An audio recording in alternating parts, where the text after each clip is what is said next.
Hello friends, आपका स्वागत है मेरे YouTube channel DC online biology में। आप लोगों ने पिछले वीडियो में देखा था व्हाट इज लिविंग। इसके बारे में आप लोगों ने ये पूरा पैराग्राफ आपने देख लिया था, ठीक है। अब हम नेक्स्ट वीडियो में इसके आगे के लाइनें हम लोग देखेंगे। जैसा कि आप लोग जानते हैं, हम लोग एनसीईआरटी को लाइन बाय लाइन पढ़ रहे हैं, ठीक है। ये 11th क्लास की एनसीईआरटी है और इसकी हम लोग हर एक लाइन को रीड कर रहे हैं और हर एक लाइन को समझने की कोशिश कर रहे हैं, ठीक है। तो आज हम लोग स्टार्ट करते हैं इस लाइन से, जो स्टार्ट होता है ऑल लिविंग ऑर्गेनिजम्स ग्रो, ठीक है। तो शुरू करते हैं हम लोग। आपको अगर ये एनसीईआरटी लाइन बाय लाइन का वीडियोस अगर आपको पसंद आता है तो आप कमेंट में कमेंट करके बताएं कि आपको ये वीडियो पसंद आ रहा है या क्या कमी रह जा रही है, क्या और इम्प्रूव करने की ज़रूरत है, जिससे हमको एक पॉजिटिव एनर्जी मिले और हम इस पे और बेहतर काम कर सकें, ठीक है। तो इसी के साथ हम स्टार्ट करते हैं आज का ये वीडियो, ठीक है। तो आ जाते हैं हम लोग अपने एनसीईआरटी की लाइन पे और एक एक लाइन को हम रीड करेंगे और समझने की कोशिश करेंगे। तो चलो चलते हैं। देखें, आपके सामने जो लाइन दिख रही होगी उसको ध्यान से देखें आप। All living organisms grow. आपके सामने जो लाइन है मैं अंडरलाइन करके दिखा दे रहा हूँ। All living organisms grow. जितने भी सजीव होते हैं, ध्यान से सुने, जितने भी सजीव होते हैं सभी के सभी ग्रो करते हैं। ग्रो का मतलब वृद्धि करते हैं। All living organisms grow. जितने भी सजीव होते हैं सबके सब वृद्धि करते हैं। तो एक लाइन हमने सीख लिया, आगे बढ़ते हैं। Increase in mass. Increase in मास। मास का मतलब होता भार और भार में वृद्धि। इंक्रीज का मतलब होता बढ़ना, इन मास मतलब भार में बढ़ना। And increase in number of individual.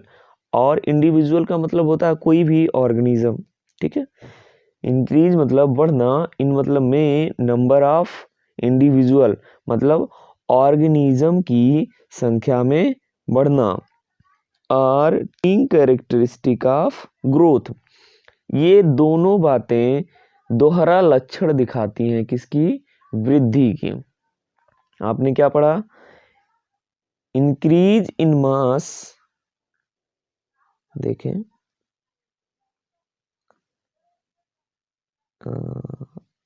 अब ठीक है। इंक्रीज इन मास मतलब मास में वृद्धि, और increase in number of individual और जीव की संख्या में वृद्धि, वृद्धि के दोहरे लक्षण माने जाते हैं। इसका सीधा सा मतलब है, अगर किसी जीव की संख्या में वृद्धि हो रही है, बढ़ोतरी हो रही है, या उसके भार में बढ़ोतरी हो रही है, तो यह सीधा सीधा मतलब है कि उस जीव की वृद्धि हो रही है, उस जीव का ग्रोथ हो रहा है। आपने क्या सुना? इंक्रीज इन मास मतलब भार में वृद्धि और जीव की संख्या में वृद्धि या बढ़ोतरी वास्तव में उस जीव की वृद्धि कहलाती है, ठीक है। तो आपने ये लाइन देख लिया, ये लाइन बहुत ज़्यादा इंपॉर्टेंट है। Increase in mass and increase in number of individuals are twin characteristic of growth. वृद्धि के दोहरे लक्षण होते हैं भार में बढ़ना और जीव की संख्या में बढ़ना, ठीक है। आगे बढ़ते हैं, नेक्स्ट लाइन, अगला लाइन। थोड़ा सा सेट करते हैं स्क्रीन को। देखिए, एक्चुअली ये लाइन यहीं से स्टार्ट है, इसी पैराग्राफ से। ए मल्टी सेलुलर ऑर्गेनिज्म, जिसका मतलब हो गया एक बहुकोशिकीय जीव। आगे की लाइन, एक बहुकोशिकीय जीव। और यहाँ से देखते हैं इस वाले पैराग्राफ से, ठीक है। हाँ, a multicellular organism grows by cell division. आपकी एनसीईआरटी की लाइन बता रही है कि कोई बहुकोशिकीय जीव है। बहुकोशिकीय जीव का मतलब ऐसा जीव जिसके शरीर को बनने में बहुत सारी कोशिकाओं ने भाग लिया है। मतलब कोई ऐसा जीव है जिसके शरीर को बनने में ढेर सारी कोशिकाएं लगी हैं, तो इस जीव को हम क्या बोलेंगे? मल्टी सेलुलर ऑर्गेनिज्म या बहुकोशिकीय जीव बोलेंगे।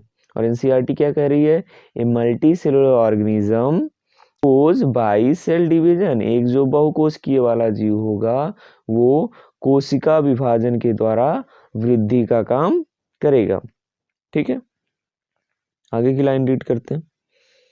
इन प्लांट्स, पादपों में this growth by cell division occur continuously throughout their life span. ठीक है, फिर से लाइन देखेंगे। इन प्लांट्स, पादपों में, इन प्लांट्स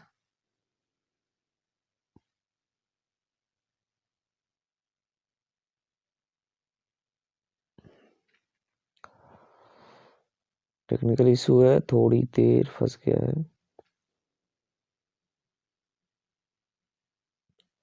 हाँ, यहाँ पे देखें,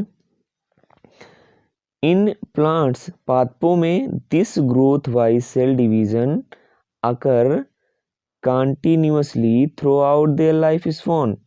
इस लाइन का मतलब है, ये लाइन आपको बताना चाहती है कि जो पादपों में ग्रोथ होता है वो कोशिका विभाजन के द्वारा होता है, और ये जो कोशिका विभाजन की प्रक्रिया है वो पादपों में ताउम्र, पूरी उम्र चलती रहती है।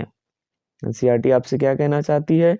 इन प्लांट्स, पादपों में जो ग्रोथ होता है वो सेल डिवीजन के द्वारा होता है, और ये सेल डिवीजन जो है, कोशिका विभाजन का काम जो है, कोशिका विभाजन की जो प्रक्रिया है वो पादपों में पूरी उम्र चलता रहता है, पूरे लाइफ स्पॉन चलता रहता है। अब आ जाते हैं अगले लाइन पे। इन एनिमल्स, जानवरों में, this growth is seen only up to a certain age. कह रहा है एनसीईआरटी की लाइन कि जबकि जानवरों में ये जो कोशिका विभाजन का काम चल रहा है या जो ग्रोथ चल रहा है ये एक निश्चित उम्र तक ही रहता है, उसके बाद ये ग्रोथ जो होती है वो रुक जाती है। ठीक है, आपने देखा कि एनिमल में, in animals this growth is seen only up to a certain age. ठीक है, जानवरों में जो ये वृद्धि है या कोशिका विभाजन का जो काम है जिससे वृद्धि हो रही है वो सिर्फ एक निश्चित एज तक, एक उम्र तक ही होता है, उसके बाद वृद्धि होना बंद हो जाता है। जैसे हम लोग की उम्र जो होती है वो 18 साल तक बढ़ती है, उसके बाद हमारी एज जो है वो हाइट हमारी रुक जाती है, उसके बाद नहीं बढ़ती है। ठीक है, अब आगे की लाइन पे आ जाते हैं। हाउएवर, जबकि cell division occur in certain tissue to replace lost cell. लेकिन इसके साथ ही एनसीईआरटी आपको बता रही है कि जबकि कुछ ऊतकों में, अगर कहीं किसी ऊतक में कोई क्षति पड़ गया या कहीं पे चोट फूट आ गई, कोई टूट फूट हो गया या कोई मसल्स डैमेज हो गई, तो उसकी रिकवरी के लिए, उसको उसकी भरपाई करने के लिए कोशिका विभाजन का काम फिर से हो सकता है। जैसे आपने 18 साल की उम्र पूरी कर ली, ठीक है, उसके बाद आपकी कहीं एक्सीडेंट हो गया या कहीं खराच आ गया, आपकी मांस जो है वहाँ से डैमेज हो गई, कोशिकाएं डैमेज हो गई, तो उन कोशिकाओं की जगह पे नई कोशिकाओं का बनना ज़रूरी होता है, ताकि उस जो डैमेज हुआ, जो नुकसान हुआ, जो क्षति हुआ, जो घाव हुआ है उसको भरा जा सके। इसके लिए अब आपकी कोशिकाएं दोबारा से उसमें सेल डिवीजन करेंगी, ताकि जो आपकी कोशिकाएं डैमेज हुई हैं, नुकसान हुआ है, उनकी भरपाई हो सके, उसकी रिकवरी हो सके। अभी आपने पढ़ा था कि एनिमल के अंदर एक निश्चित एज तक डिवीजन होता है, लेकिन निश्चित एज तक तो डिवीजन होता है, लेकिन जब कोई डैमेज हो गया, कहीं पे कोशिकाएं लॉस्ट हो गई, कैसे भी वो खराब हो गई कोशिकाएं, तो उसकी रिकवरी के लिए उस स्थान पे दूसरी कोशिकाएं आ जाती हैं, और ये काम तभी संभव है जब सेल डिवीजन हो सके। तो वही बता रहा है कि जंतुओं में कोशिका विभाजन तो एक निश्चित उम्र तक ही होता है, लेकिन आगे चलकर जब कहीं किसी ऊतक में कोई कमी आ गई, कोई खराबी आ गई, तो उसकी जगह पे दूसरी कोशिकाएं आनी होती हैं और उसके लिए सेल डिवीजन का काम फिर से शुरू होता है। ठीक है, अब आगे बढ़ते हैं। Unicellular organism grows by cell division. आपने देखा था इससे पहले की लाइन में, जो मल्टीसेलुलर ऑर्गेनिज्म था, जो बहुकोशिकीय जीव था, वो भी सेल डिवीजन के द्वारा, कोशिका के विभाजन द्वारा ही एक सेल से मतलब वृद्धि कर रहा था। वैसे ही देखें, यूनिसेलुलर जो ऑर्गेनिज्म होते हैं, जो आपके एक कोशिकीय जीव हैं, जिनके पास एक ही कोशिका है, जैसे बैक्टीरिया हो गया, अमीबा हो गया, पैरामीशियम हो गया, ये सब एक कोशिकीय होते हैं।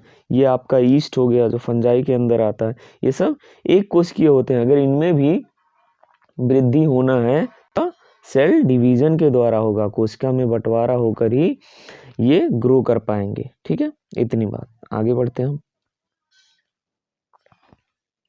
One can easily observe this in vitro culture by simply counting the number of sales under the microscope. NCERT आपको बता रही है कि ये जो बात हम कह रहे हैं, unicellular organism grows by cell division, कि हम जो बात कह रहे हैं कि एक कोशिकीय जो जीव होते हैं वो कोशिका विभाजन के द्वारा ग्रोथ करते हैं। आप इस बात को अगर देखना चाहें तो किसी एक माध्यम में विट्रो कल्चर, जहाँ पे ऑर्गेनिज्म को उगाया जाता है, माइक्रो ऑर्गेनिज्म को उगाया जाता है, उस जगह पे आप उनको उगा करके, उनको ग्रो करा करके, उनकी संख्या को गिन के आप इस बात का पुष्टि कर सकते हैं, पता लगा सकते हैं कि जो यूनिसेलुलर ऑर्गेनिज्म होते हैं वो सेल डिवीजन के द्वारा ग्रोथ करते हैं। चलो इसके आगे बढ़ते हैं। इन मेजॉरिटी ऑफ, देखें, in majority of higher animals and plants growth and reproduction are mutually exclusive event. ठीक है, आगे की लाइन आपकी एनसीईआरटी बता रही है कि जो हायर, उच्च श्रेणी के पादप और जंतु होते हैं, उनके अंदर ग्रोथ और रिप्रोडक्शन मतलब वृद्धि और जनन की जो क्रिया है वो दोनों में कॉमन देखने को ही मिलती है। मतलब जो उच्च श्रेणी के पादप होंगे, बड़े बड़े पेड़ पौधे या बड़े बड़े जीव जो हैं, उनके अंदर ग्रोथ और रिप्रोडक्शन दोनों कॉमन होगा। मतलब पादप में भी देखने को मिलेगा ग्रोथ और रिप्रोडक्शन, और जंतु जो है उसमें भी ग्रोथ और रिप्रोडक्शन देखने को मिलेगा। चलो आगे बढ़ जाते हैं। वन, देखें, वन मस्ट रिमेंबर, हर किसी को याद रखना चाहिए, that increase in body mass is consider as growth. ठीक है, हर किसी को ये बात याद होना चाहिए कि मास में बढ़ोतरी होना ही ग्रोथ कहलाता है या वृद्धि कहलाता है। आपने इससे पहले की लाइनों में ही देखा था कि मास में वृद्धि होना, भार में वृद्धि होना या बढ़ोतरी होना ही वृद्धि कहलाता है, ग्रोथ कहलाता है। ठीक है,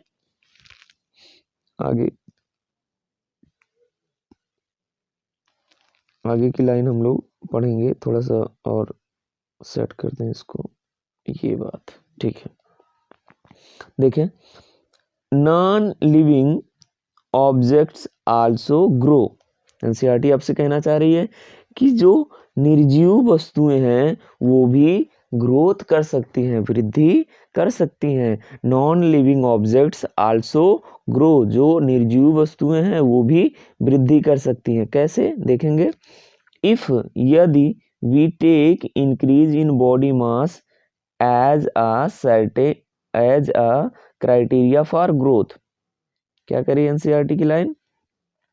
एनसीईआरटी की लाइन बोल रही है non living objects also grow, कि जो निर्जीव होंगे, निर्जीव वस्तुएं जो होंगी वो भी वृद्धि कर सकती हैं। If we take increase in mass as a certain as अ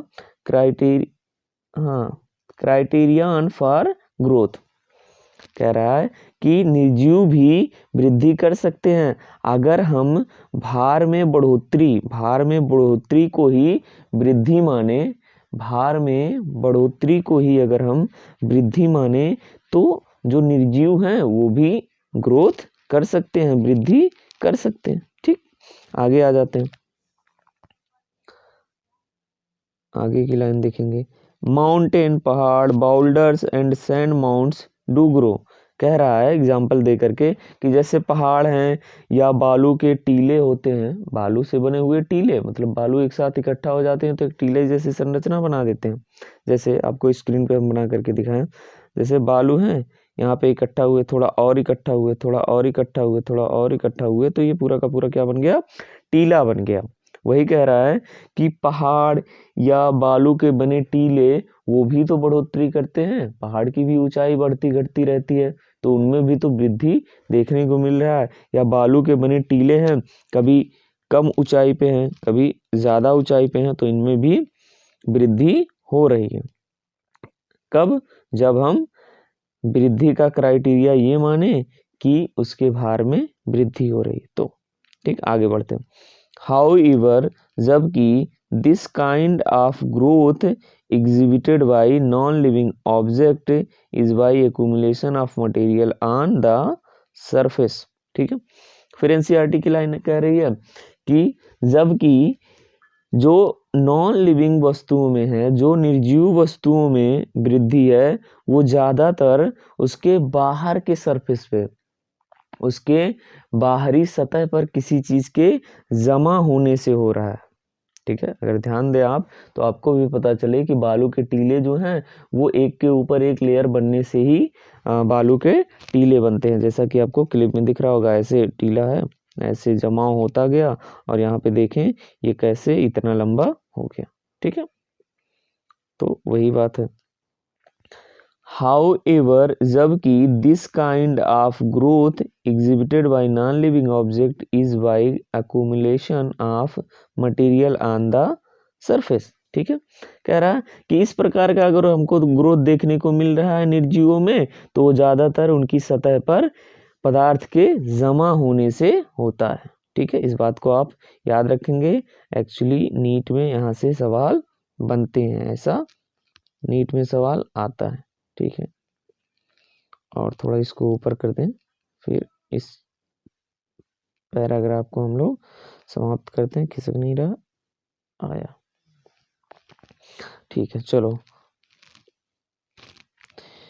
ये बात तो आपने देख लिया कि निर्जीवों में भी वृद्धि हो सकती है, निर्जीवों में भी वृद्धि हो सकती है अगर हम वृद्धि का जो क्राइटेरिया है वो किसको मान लें, भार में वृद्धि होने को, अगर हम भार में बढ़ोतरी होने को अगर हम ग्रोथ मान लें, वृद्धि मान लें, तो नॉन लिविंग में भी वृद्धि हो सकती है। लेकिन आपने देखा एनसीईआरटी कह रही है कि जो नॉन लिविंग वाली वृद्धि होती है वो ज्यादातर केस में क्या होता है कि उनके बाहरी सतह पर किसी चीज का जमा हो जाता है, उसके कारण उनकी वृद्धि होती है। चलो आगे,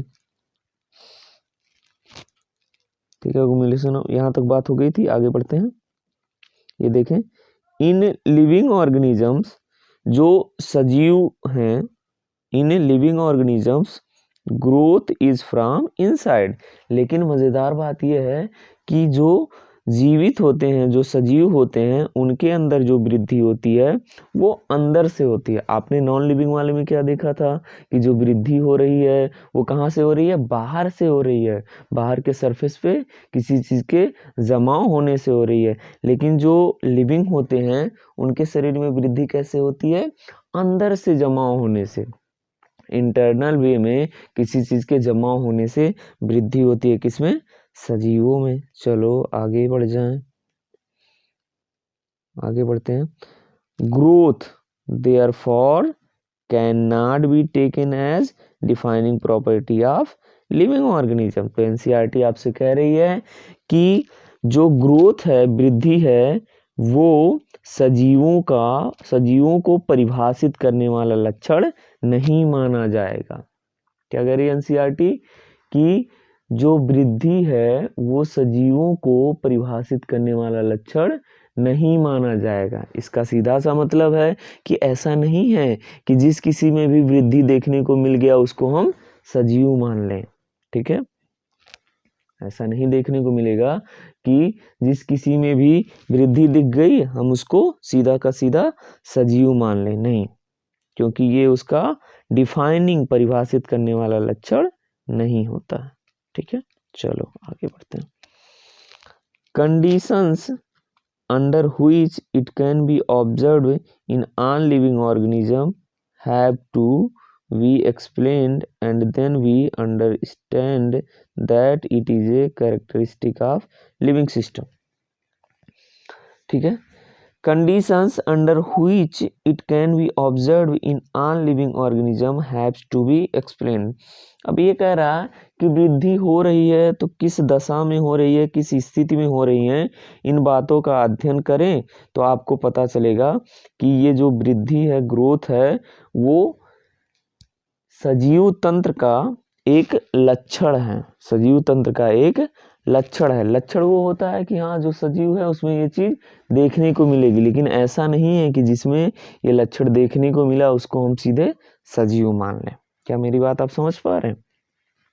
हम कहना चाह रहे हैं जैसे किसी ऑर्गेनिज्म के अंदर वृद्धि दिखा या किसी भी चीज के अंदर वृद्धि दिखा तो आप उसको सीधा सीधा नहीं मान सकते हैं कि ये सजीव है, लेकिन ये बात है कि जो सजीव होगा उसमें वृद्धि देखने को मिलेगी। ठीक है, आगे एक लाइन और रह गया है इस पैराग्राफ में, उसके बाद फिर नेक्स्ट वीडियो में हम लोग देखेंगे।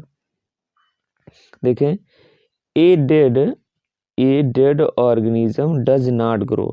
एक एनसीईआरटी की लाइन है, सीधी सीधी बात कह रहा है कि जो मरा हुआ ऑर्गेनिज्म होता है, मरा हुआ जीव होता है, वो कभी भी ग्रोथ नहीं करता, वृद्धि नहीं करता। ठीक है, तो आज हम लोगों ने एनसीईआरटी का एक और पैराग्राफ पढ़ करके